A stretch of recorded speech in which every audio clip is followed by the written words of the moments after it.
El tesoro de David, por Charles Spurgeon, Salmo número 79, un salmo de lamentación que podría haber sido escrito por Jeremías en las ruinas de la ciudad amada. Evidentemente trata de los tiempos de la invasión, opresión y derrocamiento nacional. Versículo número 1. Oh Dios, los gentiles han invadido tu heredad. Es como un grito de asombro ante la intrusión sacrilega, como si el poeta estuviera horrorizado. Han profanado tu santo templo. Es algo terrible cuando los inicuos se hallan en la iglesia y dentro del mismo ministerio. Redujeron a Jerusalén a escombros. Es triste ver al enemigo en nuestra propia casa, pero peor es hallarlo en la casa de Dios. El golpe más terrible que se pueda dar a nuestra religión. Nos comentaba Spurgeon, versículo número 1 al versículo número 4.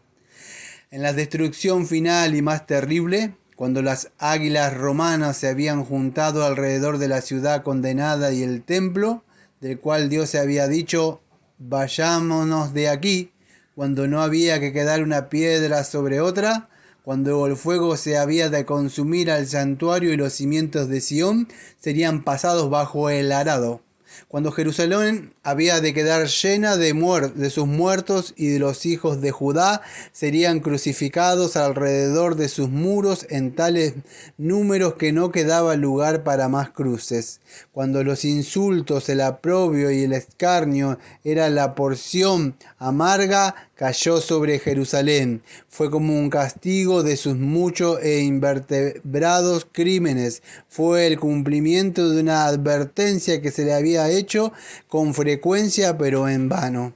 Sí, terribles fueron los enemigos que te asaltaron, oh Jerusalén, pero tus pecados eran más terribles todavía. Nos comentó Plain Commentary. Versículo número 1, 4 y 5. Entrando en la parte habitada de la antigua ciudad y cruzando por algunas callejas tortuosas y sucias, de repente me hallé al doblar una esquina, en un lugar de singular interés, el muro de las lamentaciones de los judíos.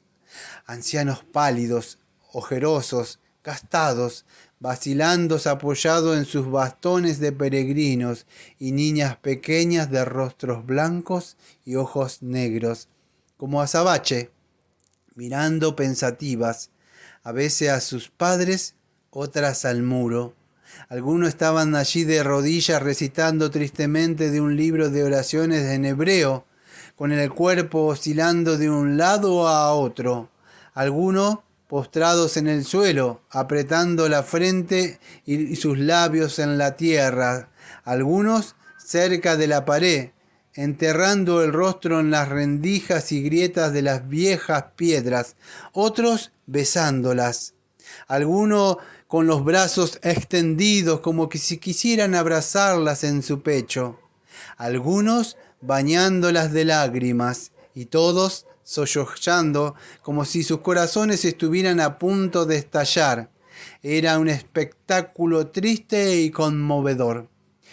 18 siglos de exilio y dolor no habían adormecido los afectos de sus corazones o amortiguado sus sentimientos de devoción.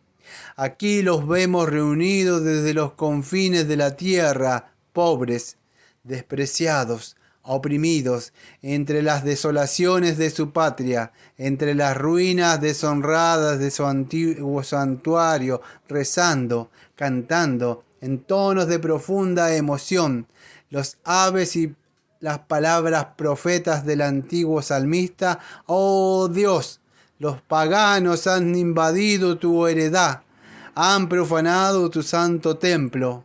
Hemos pasado a ser reproche para nuestros prójimos, escarnio e irrisión de los que nos rodean.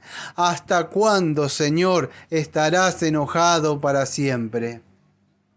Nos comentaba G. L. Porter en la ciudades gigantescas de Basán.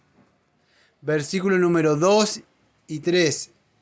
El siguiente extracto es de los escritos de un monje piadoso que aplica el lenguaje del Salmo a las persecuciones persecuciones de su tiempo.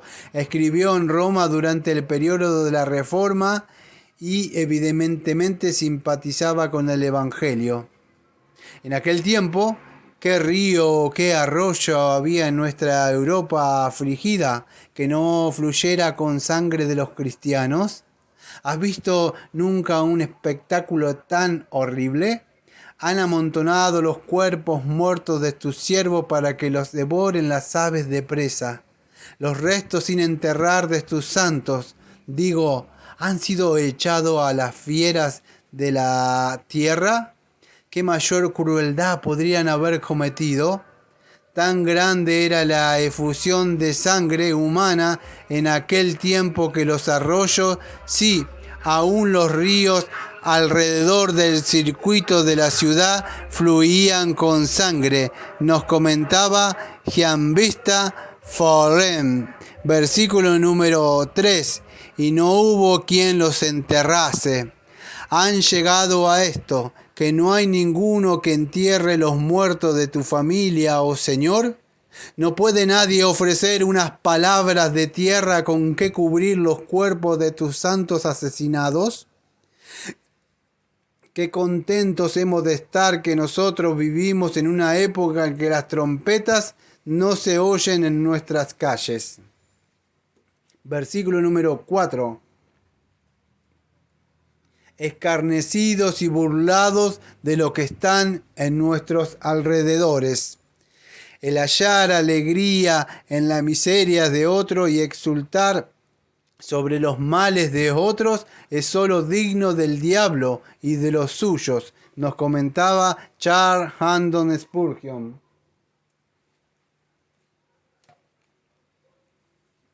Esto era peor aún que los azotes y las heridas, dice Crisóstomo, porque esto eran infligidos sobre el cuerpo, por lo que quedan repartidos entre el cuerpo y el alma, pero el escarnio y el aprobio hieren solo el alma. Abet quedan oculen contumelia, dejan un aguijón detrás, como observó Cicerón. Nos comentaba John Trump, versículo número 6. Derrama tu ira sobre las naciones que no te conocen y sobre los reinos que no invocan tu nombre. El descuido de la oración por los no creyentes es amenazado con un castigo. La imprecación del profeta es la misma en cuanto a efecto que una amenaza. Ver Jeremías capítulo 10, versículo número 25. Y la misma imprecación en el Salmo 79, versículo número 6. Los profetas no habrían usado una imprecación así contra los que no invocan a Dios, salvo que su descuido de invocar su nombre les haga culpables ante su ira. No hay descuido que haga más culpable al hombre de la ira que el descuido del deber. Nos comentaba David Clarkson. Versículo número 8. No recuerdes contra nosotros las iniquidades de nuestros antepasados. Los pecados se acumulan contra las naciones. Las generaciones acumulan transgresiones para ser visitadas en los sucesores. De ahí esta urgente oración en los días de Josías. El arrepentimiento más sincero no pudo evitar la sentencia que los largos años de idolatría habían sellado contra Judá. Nos comentaba Charles Haddon Spurgeon. Los judíos tienen un dicho según el cual no hay castigo que se le ocurra a Israel en que no haya una onza de culpa por el pecado del becerro, lo cual significa que es siempre recordado y visitado según Éxodo 32, versículo número 34. La frase puede incluir todos los pecados de las personas anteriores, sus antecesores de los tiempos antiguos, de edad en edad, en que han continuado, que se han traído las ruinas sobre ellos, y todos sus propios pecados de naturaleza y de juventud, desde el pasado hasta el tiempo presente. Nos comentaba John Hill. Las antiguas deudas son las que más afligen.